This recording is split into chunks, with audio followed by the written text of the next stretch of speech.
Alabama fans, what's going on? It's your boy Mizzy, and I'm here today to give my review.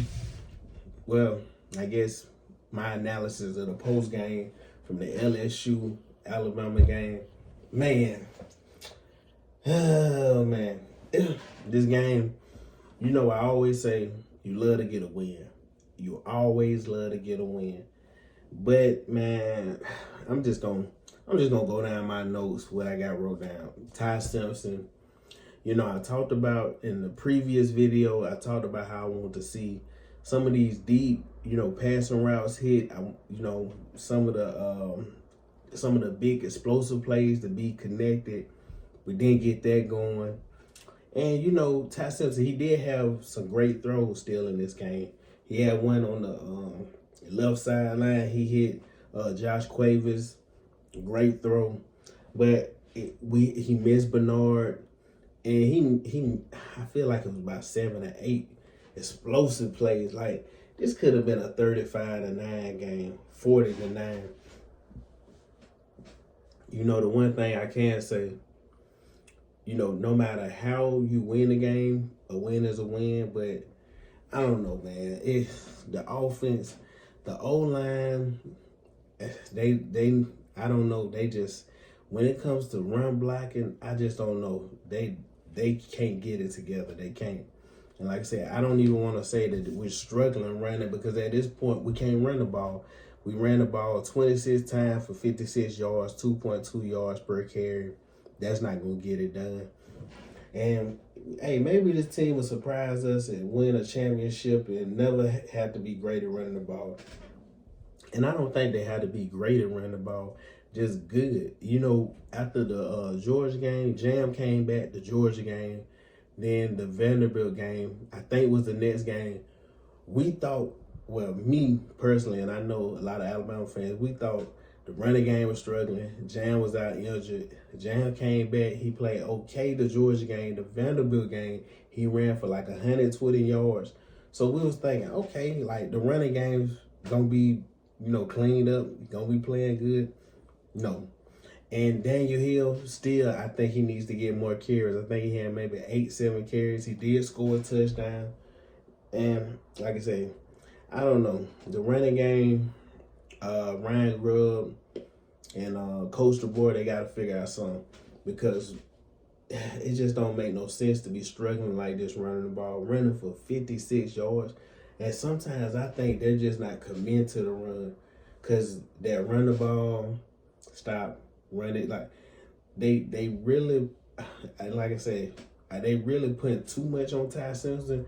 That's the reason. He definitely missed some plays, and he would say he played bad the game, but I don't want to kill him too much, because, like I say, when you got to do everything, it's just way more on you. And anybody knows when a team can't run the ball, the defense you're playing against, man, it really opens up a lot for them, because now they like, look, we don't even got to worry about them running the ball. We can just send people off the edge and send them flying. But anyways, like I said, Josh Quavers had a great game, 4 for 4, 4 receptions, 58 yards. He played great. I love seeing the tight ends get involved in the game. I think we haven't been using them enough in the season. I love Isaiah Horton, Ryan, Bernard. I love all them. Let's get the tight ends involved in the system. And, I really, the best thing I can say from this game, man, shout out to the defense. Shout out to Kane Womack. He's been under fire from a lot of Alabama fans. That's the number one thing I always say. Oh, Kane Womack's defense. And I said this early in the season. I'm like, look, the one thing you can say, we don't give up a lot of points. Like, I know we're used to that shutdown defense that don't even give up yards. And like I said, this game, we did only give up 173 yards. And yes, I know LSU struggling O-line, Gary Nussmeier getting benched, Van Buren coming in. But you still want to get a defense credit for shutting them out.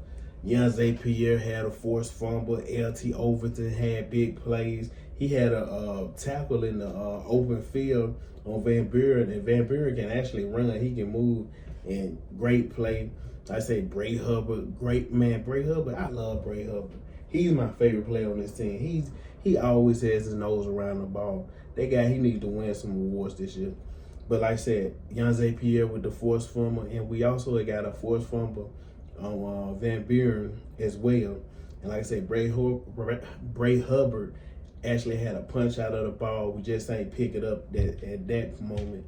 And he almost had an interception in the end zone. But we did. We only gave up 4 field goals, 4 red zone trips. And like I said, LSU, all they could get was field goals. So great playing there. And the crowd was loud because you seen they was getting false starts.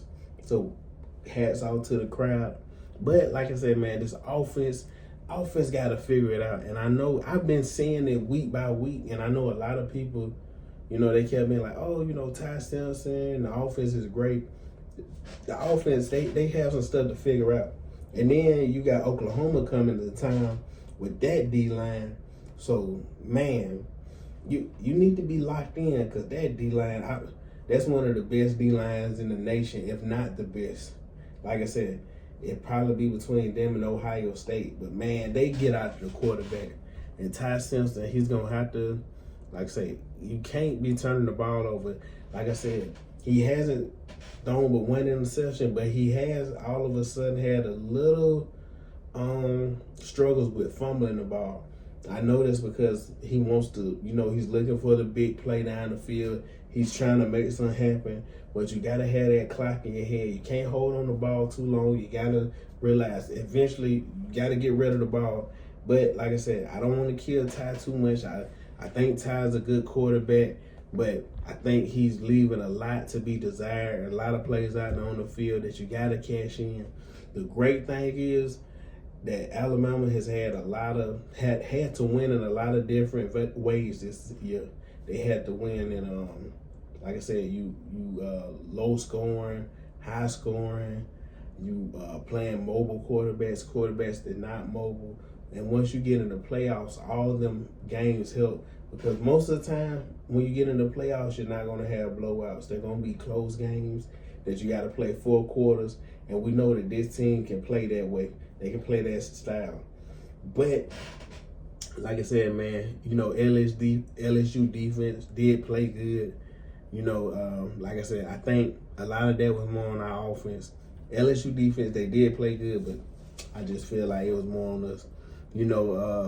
Like I said, Josh Quaver, shout out to him again. Ryan Williams, he caught a touchdown. Daniel Hill, like I said, he rushed for a touchdown. The score was 20-9, and it should have been probably 35-9, 40-9. But like I said, man, I can't too much worry about that because sometimes you can't worry about the winning pretty. You just want to win the game.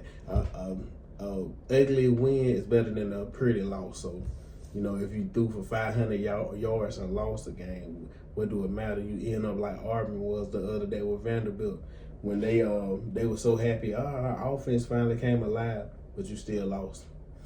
But anyways, like I said, man, I'm this my analysis of this game. I drop my video sometime this week. Giving the Oklahoma prediction. I really haven't locked in yet, and I've watched Oklahoma this year. I watched them play Texas. I watched their games, but I like to go back and watch videos and really, give a breakdown and analysis of the game.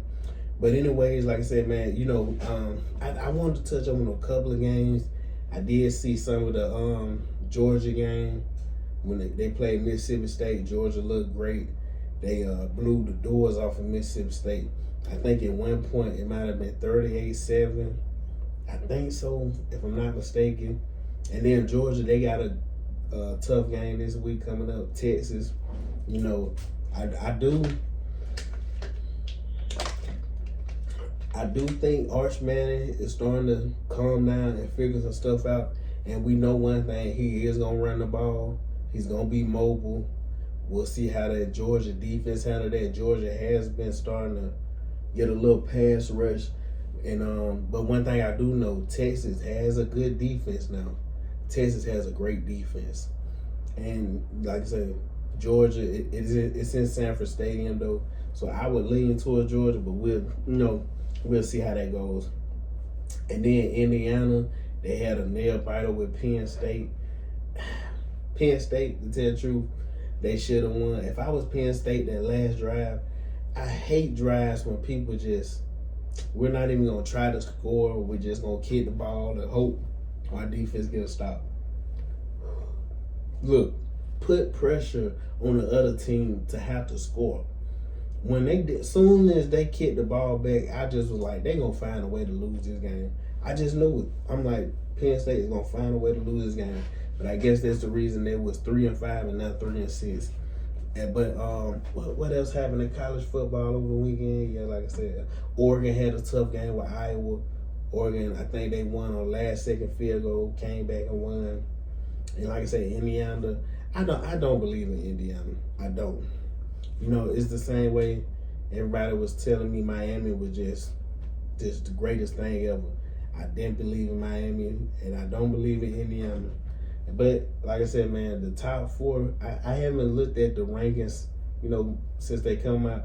I really, I see the rankings, but to tell the truth, I always, until it gets to them final weeks, I really try not to pay too much attention to the rankings. It's just like the preseason rankings. You know, you have these teams that's top 3, 4, and then at the end of the year, they're not even ranked. Like, look at Penn State, Miami now, you know, the BYU, they just lost. Like, it's a lot of teams that be ranked high that eventually we see that they weren't as good as we perceive them to be.